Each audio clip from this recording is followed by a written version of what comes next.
Do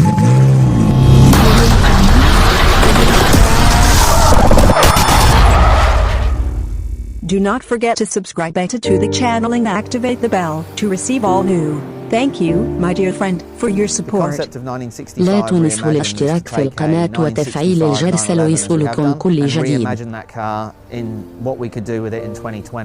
The significance of this particular classic 911 is that it was the first Australian 911 customer delivery back in 1965.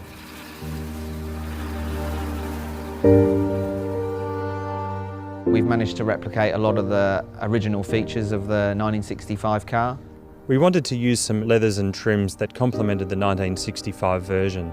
We used agave green leather with crayon stitching and Paldeo wood that ran across the dash. Stainless steel outlines around the window, stainless steel sports tips. We've also managed to get the interior and exterior combination as close as possible as the original car.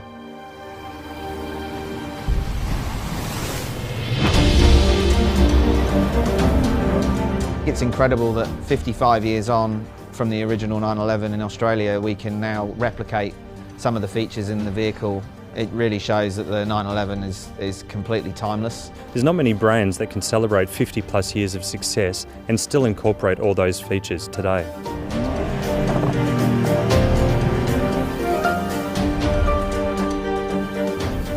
We are really proud of this project. It's something that we've been working on for a long time. Really highlights the fact that this is built just for Australia. Porsche Centre Melbourne and Porsche Centre Sydney South are the only two exclusive manufacturer partners in Australia. We wanted to combine and create a special car that could celebrate the original 1965 edition in Australia. It's a unique position we're in as exclusive manufacturer partners in Australia. It gives our customers endless opportunities to experience the car as they imagined and to create their dream vehicle.